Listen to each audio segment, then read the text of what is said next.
Hello, എല്ലാവർക്കും മൻകുട്ടൻസ് കിച്ചണിലേക്ക് സ്വാഗതം. എല്ലാവർക്കും സുഖല്ലേ?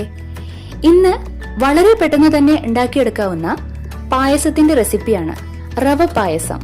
റവ കൊണ്ടുണ്ടാക്കുന്ന നല്ല അടിപൊളി പായസം. ഞാൻ എപ്പോഴും പറയാറുള്ള പോലെ തന്നെ അധികം ഇൻഗ്രീഡിയൻസിന്റെ ആവശ്യമില്ല. നമ്മുടെ എല്ലാവരുടെ വീട്ടിലുള്ള ഇൻഗ്രീഡിയൻസ് വെച്ച് വളരെ പെട്ടെന്ന് തന്നെ ഉണ്ടാക്കിയെടുക്കാവുന്ന പായസമാണ്. 10 മിനിറ്റിന്റെ കാര്യമുള്ളൂ. പിന്നെ അതുപോലെ തന്നെ ഇന്നും നമുക്ക് മൻകുട്ടൻസ് കിച്ചൺ റെസിപ്പി ട്രൈ ചെയ്ത് 4 പേർ ഫോട്ടോ എടുത്ത് അയച്ചു തന്നിട്ടുണ്ട്. ഞാൻ വീഡിയോയിൽ ഉൾപ്പെടുത്തിയിട്ടുണ്ട്. അപ്പൊ നമുക്ക് റെസിപ്പിയിലേക്ക് കടക്കാം. നമുക്ക് സ്റ്റവ് ഓൺ ചെയ്യാം. മീഡിയം ഫ്ലെയിമിൽ വെക്കുക. മീഡിയം ഫ്ലെയിമിൽ മാത്രം കുക്ക് ചെയ്യുക കേട്ടോ. പാൻ വെച്ച് പാൻ ചൂടാവുമ്പോൾ 1 ടേബിൾ സ്പൂൺ നെയ്യ് ഒഴിച്ചു കൊടുക്കുക. നെയ്യ് ഒന്ന് ഉരുകി വരുമ്പോൾ നമുക്ക് ആദ്യം തന്നെ അണ്ടിപ്പരിപ്പും മുന്തിരിയും വറുത്തെടുക്കണം. ആദ്യം അണ്ടിപ്പരിപ്പ് നന്നായിട്ടൊന്ന് ബ്രൗൺ കളർ ആവുന്നതിന് ശേഷം ലാസ്റ്റാണ് നമ്മൾ മുന്തിരി ഇട്ട് കൊടുക്കുക കേട്ടോ. അല്ലെങ്കിൽ മുന്തിരി പെട്ടെന്ന് കരിഞ്ഞു പോകും. അത് നമുക്ക് നീക്കി വെക്കാം. ഇനി അതേ നെയ്യ് ബാക്കിയുണ്ട്. അതേ നെയ്യിൽ തന്നെ നമുക്ക് ഒരു 1/2 ഗ്ലാസോളം റവ എടുക്കുക. എന്നിട്ട് ഒന്ന് നന്നായിട്ടൊന്ന് ഫ്രൈ ചെയ്തെടുക്കുക. മീഡിയം ഫ്ലെയിമിൽ വെച്ച് മാത്രം കുക്ക് ചെയ്യുക കേട്ടോ. അത് പ്രത്യേകം ശ്രദ്ധിക്കാം. ഒരു 2 മിനിറ്റ് നേരം ഇങ്ങനെ കുക്ക് ചെയ്തതിന് ശേഷം നമുക്ക് അതിലേക്ക് ഞാൻ 1 ലിറ്റർ പാൽ എടുത്തിട്ടുണ്ട് കേട്ടോ. അപ്പോൾ കുറച്ചായിട്ട് പാൽ ഒഴിച്ചു കൊടുക്കുക. അത് കട്ട പിടിക്കാണ്ട് ശ്രദ്ധിക്കുക നിങ്ങൾ. ഇപ്പൊ വീഡിയോയിൽ കാണുന്ന പോലെ തന്നെ നമ്മൾ കുറച്ചായിട്ട് ഒഴിച്ചു കൊടുക്കുക.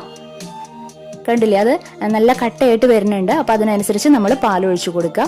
ഞാൻ ഫുള്ളായിട്ട് 1 ലിറ്റർ പാൽ ഒഴിച്ചിട്ടുണ്ട്. ഇപ്പൊ ഇതാ നിങ്ങൾക്ക് ഏലക്കായ പൊടിച്ചതോ അല്ലെങ്കിൽ ഏലക്കായ സീഡ്സോ നിങ്ങൾക്ക് ആഡ് ചെയ്ത് കൊടുക്കാം ഒരു ഫ്ലേവറിന് വേണ്ടിയിട്ട്. എന്നിട്ട് ഇതാ അത് കുറുകി വരുന്നതിനനുസരിച്ച് നമ്മൾ പാൽ ഒഴിച്ചു കൊടുക്കുക കേട്ടോ. ഇത് നമ്മുടെ മധുരത്തിനനുസരിച്ച് ഞാനൊരു 3/4 ഗ്ലാസോളം നേരത്തെ എടുത്ത ഗ്ലാസ്സില്ലേ, അതിലൊരു 3/4 ഗ്ലാസോളം പഞ്ചസാര എടുത്തിട്ടുണ്ട്. നിങ്ങൾക്ക് എത്ര മധുരം വേണോ അത്രയും എടുക്കാം. നിങ്ങൾക്ക് അളവ് ഗ്ലാസ് മാത്രം നമ്മൾ ഒരേ ഗ്ലാസ് തന്നെ എടുക്കാൻ നോക്കുക. എന്നിട്ട് നന്നായിട്ട് ഒന്നുകൂടെ മിക്സ് ചെയ്യുക. ഇനി ഇതാ ബാക്കിയുള്ള പാല് കൂടെ ഞാൻ കുറേശ്ശേ ഒഴിച്ചു കൊടുക്കാണ് കേട്ടോ. കൈ വിടാണ്ട് ഇളക്കിക്കൊണ്ടിരിക്കണം. ഇനി നമുക്ക് ഫ്ലെയിം ഓഫ് ചെയ്യാം. ഓഫ് ചെയ്തതിന് ശേഷം നമ്മൾ നേരത്തെ വറുത്ത് വെച്ചിരിക്കുന്ന അണ്ടിപ്പരിപ്പും മുന്തിരിയും കൂടെ ആഡ് ചെയ്ത് കൊടുക്കാം നമുക്ക് ഏറ്റവും അവസാനം. ഇത്രയേ ഉള്ളൂ, നമ്മുടെ പായസം റെഡി ആയിട്ടുണ്ട്. കണ്ടില്ലേ? ഇനി അത് തണുക്കുമ്പോൾ കുറച്ചുകൂടി ഒന്ന് കുറുകും കേട്ടോ. അപ്പൊ ഇത് നന്നായിട്ട് തണുത്തതിന് ശേഷമുള്ളതാണ് ഈ പായസം. കണ്ടില്ലേ? ഈ ഒരു പരുവത്തിൽ നമുക്ക് കിട്ടും. നമുക്ക് സെർവ് ചെയ്യാലോ. ചൂടോട് കൂടെ കഴിക്കണമെങ്കിൽ അങ്ങനെ ആവാം. അതല്ല നന്നായിട്ട് ചൂടാറിയതിനു ശേഷം കഴിക്കണമെങ്കിൽ അങ്ങനെ ആവാം. നമ്മുടെ പായസം സെർവ് ചെയ്യാൻ റെഡി ആയിട്ടുണ്ട്. വളരെ ടേസ്റ്റ് ആണ്. എല്ലാവർക്കും ഇഷ്ടപ്പെടും. ഒരു ശരിക്കും പറഞ്ഞൊരു വെറൈറ്റി ആയിരിക്കും. എന്തായാലും ട്രൈ ചെയ്ത് നോക്കിക്കോളൂ കേട്ടോ. വളരെ പെട്ടെന്ന് തന്നെ ഉണ്ടാക്കിയെടുക്കാവുന്നേ ഉള്ളൂ അല്ലേ? അപ്പൊ എല്ലാവർക്കും ഇഷ്ടപ്പെട്ടു എന്ന് തന്നെയാണ് എന്റെ വിശ്വാസം.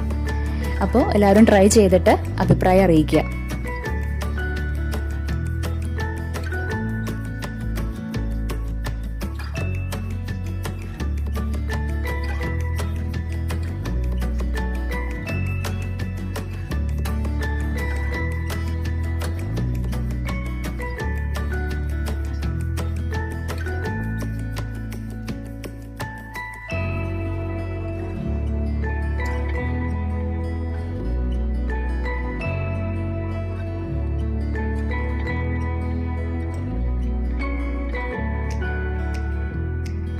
ഇനി നമുക്ക് മൻകുട്ടൻസ് കിച്ചന്റെ ഇന്നത്തെ താരങ്ങൾ ആരെല്ലാം എന്ന് നോക്കാം.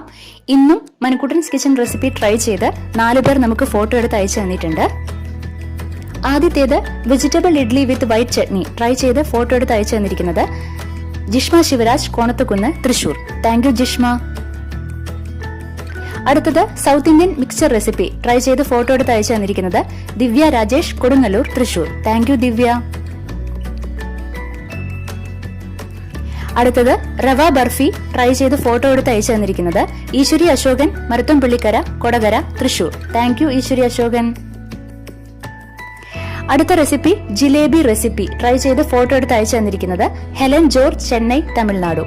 Thank you Helen.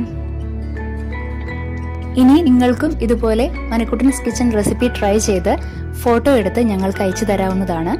ഫേസ്ബുക്കിലും ഇൻസ്റ്റാഗ്രാമിലും മൻകുട്ടൻസ് കിച്ചന് അക്കൗണ്ട് ഉണ്ട്. അതിലൂടെ നിങ്ങൾക്ക് ഫോട്ടോകൾ അയച്ചു തരാവുന്നതാണ്. ഞങ്ങളതെല്ലാം വളരെ സ്നേഹപൂർവ്വം സ്വീകരിച്ച് ഓരോ വീഡിയോസിലും ഉൾപ്പെടുത്തുന്നതായിരിക്കും. അപ്പോൾ നമുക്കിനി അടുത്ത എപ്പിസോഡില് വേറൊരു പുതിയ വിഭവമായിട്ട് വീണ്ടും കണ്ടുമുട്ടാം. Okay, bye, thank U.